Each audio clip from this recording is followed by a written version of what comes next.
అంత ప్రూఫ్ కావాలి, టైం పడుతుంది. వాళ్ళంతా రిటైర్ అయిన వాళ్ళు దయాకర్ గారు చెప్పలేము. నిన్న అడ్వకేట్ శరత్ గారు జాయిన్ అయ్యారు. మీకు తెలుసు కాంగ్రెస్ పార్టీకి కూడా ఎన్నికల సమయంలో ఆయన మాట్లాడారు. ఆయన ఏంటంటే మీ ప్రభుత్వం దీన్ని బ్లాక్ మెయిల్ కోసం యూజ్ చేసుకుంటుంది, కన్క్లూజన్ కోసం కాదు, దీని 1.5 year ఎందుకు తాత్సారం అని అంటున్నారు ఆయన. వదిలేద్దామని చెప్పమంటాడు, అడుగుపోయినాం. ఎందుకు ఇంత సాగదీస్తున్నారు? 1.5 year గా ఇదంతా కూడా బ్లాక్ మెయిల్ కోసం యూజ్ చేసుకుంటున్నారు. ఆయన ప్రభాకర్ రావును పట్టుకోవడానికి ఇంటర్పోల్ నుంచి మొదలు పెడితే ఎక్కడెక్కడి నుంచో తిరిగి ఎందుకు తీసుకున్నారు అంటారు. మరో శరతనని పంపిద్దాం తర్వాత ఎప్పుడన్నా ఇట్లాంటివి వచ్చినప్పుడు. కానీ సరే, అది పొలిటికల్ స్టేట్మెంట్, అది కూడా అఫ్ కోర్స్. కాకపోతే ఏదో సెన్సేషన్ కొరకు చేసేది కావచ్చు. కానీ వాస్తవానికి ఇలాంటివి, వీటి వల్ల వచ్చిన సమస్యలు ప్రత్యక్షంగా ఎదుర్కొన్న వాళ్ళకి తెలుస్తుంది. ఇప్పుడు వేనన్న చెప్పినట్టు ఒక ఎన్నిక కాదు కదా, ఒక మూమెంట్ అయినా, ఒక పరిస్థితిని అయినా అధిగమించడానికి ఎన్ని అవాంతరాలు. అసలు ఎక్కడికన్నా మనం ధర్నా చేద్దామని పోయే వారికి పోయే కంటే ముందే అరెస్ట్ అయ్యేది. కొత్తగా ఏమైంది తెలుసా మీకు? హౌస్ అరెస్ట్లు అయినాయి. లాస్ట్ 2 years లో మా అరెస్ట్ల కంటే హౌస్ అరెస్ట్లు ఎక్కువైనాయి. మీరు చూస్తే ఇది 2022-23 బిగినింగ్ కూడా. అంటే ఏంది, ఎక్కడికక్కడే సమాచారాన్ని ఇండైరెక్ట్ గా సేకరించడం అనేది చేసిందనేది వాస్తవంగా మీరు అన్నట్టుగా ప్రూవ్ చేయలేని స్థితి ఉండేది. ఏమనేది ఎట్లొచ్చిందనేది పక్కన పెడితే వచ్చిందనేది వాస్తవం కదా.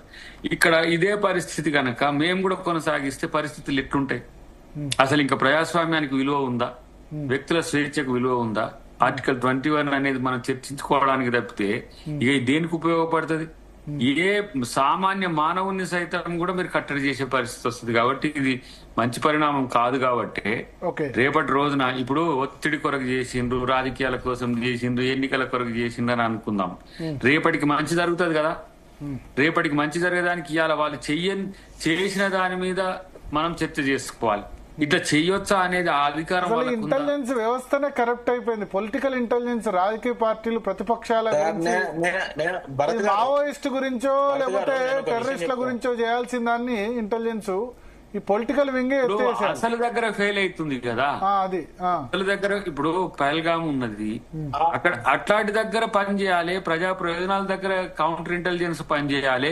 లేదంటే దేశద్రోహులకు, దేశ భద్రతకు సంబంధించో లేకపోతే ఇతరత్ర శాంతి భద్రతల విఘాతానికి సంబంధించిన అంశంలో స్ట్రింజెంట్ గా ఉండాలి. అట్లాంటిది దీనికి ఏముంది? గా హీరోయిన్ ఏం సినిమాలు తీస్తుంది, హీరోయిన్ ఏం చేస్తుంది, మల్లిగాడు ఏం చేస్తుండు, ఎల్లిగాడు ఏం చేస్తుండు, దీని కొరక ఇట్లాంటి ఇంత మంచి చట్టాన్ని వాడుకోవడానికి మీరు ఇంకా విస్తుపోయే నిజాలు వస్తాయి. మీరు భవిష్యత్తులో మీరు ఇప్పుడు నేను చెప్పడం భావ్యం కాదు కాబట్టి నేను జస్ట్ చెప్పండి.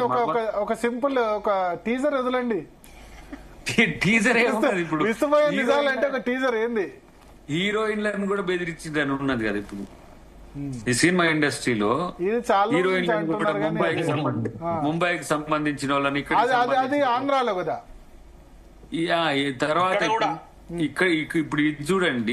ఇప్పుడు ఇక్కడిది నేను అనేది, ఇక్కడ మీరు చూడండి. సొంత ఇప్పుడు చెల్లెళ్ళ మీద కూడా అటు జగన్ గారి కొరకు, వారి కళ్ళలో ఆనందం కొరకు ఈయన చేసిన ప్రయత్నం, రిటర్న్ గిఫ్ట్ కొరకు చేసిన ప్రయత్నాలు ఇవన్నీ కూడా వస్తట్టుంది నాకు. ఎందుకంటే ఇంత క్యాలిక్యులేటెడ్ గా ఎందుకు జరిగింది అని, ఎట్లా జరుగుతుంది? కానీ ఇప్పుడు షర్మిల ఫోన్ ట్యాప్ చేయాల్సిన అవసరం కేసీఆర్ కి జగన్ చేసుకోరాదా? అక్కడ వాళ్ళకి లేదా గవర్నమెంట్ ఉండేది ఇక్కడ కదా. ఉండేది ఎక్కడున్నా చేయొచ్చు, జ్యూరిడిక్షన్ ఏముంది? ఆయన పరికరాలు లేనట్టు జగన్ చేసుకోరాదా? ఇక్కడ వాళ్ళు వీళ్ళకి ఎందుకు అప్పచెప్పడం అర్థం కాలేదు. జగన్ ఆయన సిస్టమ్ మొత్తం సీక్రెట్ సిస్టమ్ మొత్తం ఎస్టాబ్లిష్ చేసింది మరి. కాబట్టి ఇక్కడ ఈజీ అయిపోద్ది అనుకుంటే మరి. అదే ఇవాళ జగన్ ప్రెస్ మీట్ లో కూడా అన్నారు, నేనెందుకు చేస్తా, ఏం అవసరం నాకు. ఆమె తెలంగాణలో పొలిటికల్ పార్టీ పెట్టిందని ఆమె అన్నారు. ఒకవేళ జగన్ చేయాలనుకుంటే, షర్మిల ఫోన్ ట్యాప్ చేయాలనుకుంటే గనక జగనే చేయొచ్చు కదా. కేసీఆర్ కి ఎందుకు అప్పగిస్తారు? ఇప్పుడు నేను అదే డౌట్ వస్తుంది, షర్మిల ఫోన్ ట్యాప్ అయిందా లేదా అని చెప్పి. అది ఇప్పుడు నేను చేసి పెడతా అని నా పని నువ్వు చేస్తా అంటే నాకు ఈజీ కదా. ఇంకెక్కడ ఎవరినో అడగాల్సిన అవసరం లేదు కదా. అన్ని ఆయనే చేస్తుంది కాబట్టి అవుట్ సోర్సింగ్ ఇచ్చేది. అంటే జగన్ దగ్గర మీరు అన్నట్టు ఆ టెక్నాలజీ లేదు, జగన్ ఫోన్ ట్యాపింగ్ చేయలేదన్నట్టే, మరి ఆ ప్రభుత్వం చేయలేదన్నట్టే. ఇక్కడ నీకు సెంట్రల్ గవర్నమెంట్ కన్నులు కప్పి కూడా చేసిండ్రు. వీళ్ళు గుడ్డు వీళ్ళు ధృతరాష్ట్రలాగా ఉన్నారు వీళ్ళు. కానీ పెగాసిస్ స్పైవేర్ అనేది ఇక్కడ ఉందనేది అప్పట్లో మేము చేసిన ఆరోపణలు. బీఆర్ఎస్ కూడా చేసేది పెగాసస్. వీళ్ళు చేసిండ్రో లేదో వాళ్ళు బయటపడటానికి ఇబ్బంది అయింది వాళ్ళని బయట పెట్టడం, కానీ ఇక్కడ జరిగిందంటే ఇవన్నీ ఉదాహరణలు వస్తున్నాయి కదా. ఇప్పుడు ప్రభాకర్ రావు గారు చెప్పినా, లేకపోతే ప్రణీత్ రావు గారు చెప్పినా, రాధాకిషన్ రావు గారికి సంబంధించి ఈ అంశాలన్నీ బయటకు వస్తే అసలు ఒక ఆఫీసర్లు ఇంత స్థాయి డేర్ తీసుకొని చేయాల్సిన అవసరం ఏముంటుంది ఒక్కసారి ఊహించుకోండి. ప్రభుత్వంలోని పొలిటికల్ బాస్లను అప్పీల్ చేసేందుకు కొద్దిమంది బ్యూరోక్రాట్లు చేస్తూ ఉంటారు. నేను అద్భుతంగా చేస్తున్న ఇంటెలిజెన్స్ వేరే వాళ్ళకి ఇవ్వకుండా పనుల పని వాళ్ళు కూడా సంపాదించుకున్నారు కదా. ఇప్పుడు రాధాకిషన్ రావు, భుజంగరావు, తిరుపతి అన్న వీళ్ళు సెటిల్మెంట్లు చేసుకున్నారు కదా కోట్లు. నేనేమంటున్నా ఆ కోట్ల ప్రణీత్ రావుకి ఆక్సిలరీ ప్రమోషన్స్ వచ్చాయి, 2 ప్రమోషన్స్ డిఎస్పీ స్థాయికి వచ్చేసాడు. ఇప్పుడు ఎంతైనా కూడా వాళ్ళు మిషనరీ తెచ్చి వాళ్ళ జీతాలు వాళ్ళ జీవితాలు తెలుసు కదా. ఒక 100 కోట్లు 200 కోట్లు తెచ్చి పెట్టి బాస్ సంతృప్తి పరచడానికి ఇవన్నీ చేస్తారా? అంత అవసరమా? 100 కోట్లు 200 కోట్లు వాళ్ళు చెప్పొచ్చు మావోయిస్టుల గురించో టెర్రరిస్టుల గురించో అని చెప్పి ఇది కదలికలు కూడా చెప్తే ఏదిగో ఒక రకంగా చెప్పాలంటే తెలంగాణలో ఆ రోజుల్లో వాళ్ళు ఉన్న రోజుల్లో కూడా ఇంత తీవ్రంగా ఏం లేదు. తీవ్రవాదం కూడా ఇంత తీవ్రంగా లేదు, మావోయిస్టుల అలజడి కూడా అంత తీవ్రంగా లేదు.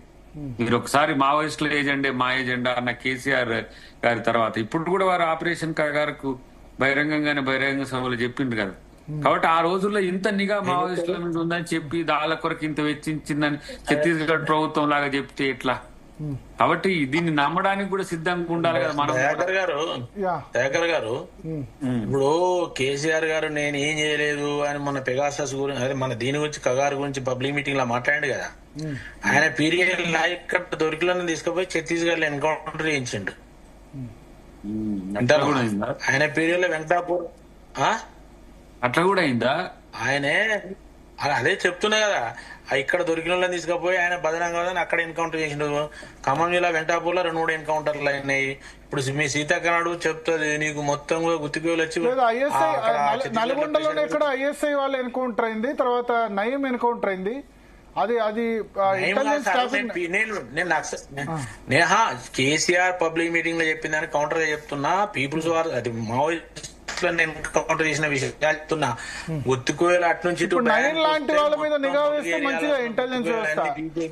దాన్ని యూజ్ చేసింది మంచిదే. నయం లాంటి వాళ్ళ మీద నిఘా వేసి ఎన్కౌంటర్ చేయడం అది మంచిదే. తర్వాత ఐఎస్ఐ కూడా నల్గొండలో అయింది కదా.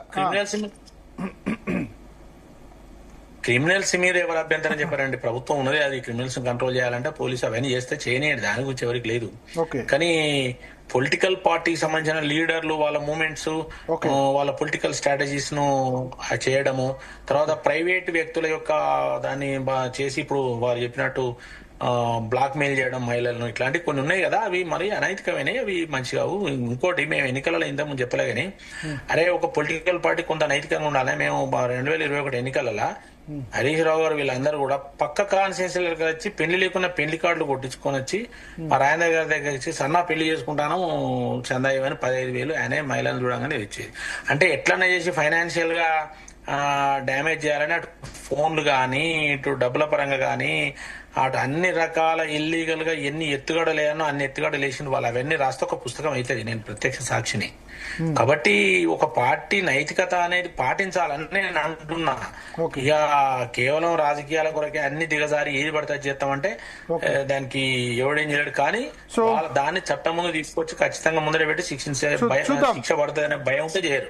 చూద్దాం. థ్యాంక్ యూ నరహరి వేణుగోపాల్ రెడ్డి గారు, అద్దెకి దయాకర్ గారు. మొత్తానికి రెహనా ఫోన్ ట్యాపింగ్ కి సంబంధించి అయితే ప్రభాకర్ రావు అమెరికా నుంచి రావడం తర్వాత విచారణ ఊపందుకుంది. చాలా లీక్స్ వస్తున్నాయి. ఈ లీక్స్ లో ఇవి లీక్ అయినా స్పెక్యులేషనా నిజాలా, ఇవి ప్రూవ్ అవుతాయా లేదా బట్టగాల్చి మొహం మీద వేస్తున్నారా? ఇక్కడ అల్టిమేట్ గా వీటిని ప్రూవ్ చేసి లేకపోతే కనీసం దానికి ఎవిడెన్స్ ఏదన్నా ఇస్తే గనక శాంక్టిటీ ఉంటుంది.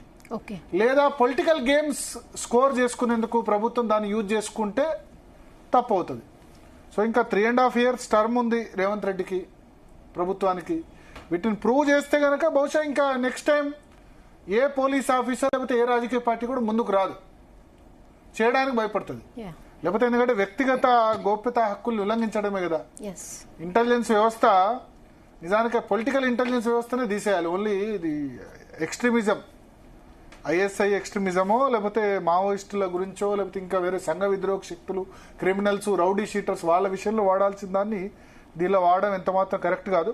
చూద్దాం కేసు ఎక్కడి వరకు వస్తుంది, దీనిలో ఎంతమంది అన్ని దోషులుగా నిలబెడతారు, ఇంకేమేమి విషయాలు బయటకు వస్తాయి. దయాకర్ గారు అయితే చాలా సంచలన విషయాలు బయటకు వస్తాయి అంటున్నారు. చూద్దాం ఏం జరుగుతుందో. Okay, thank you for the analysis Bharat. So ఇది వాళ్ళ DNA. రేపటి DNA లో మళ్ళీ కలుద్దాం. స్టే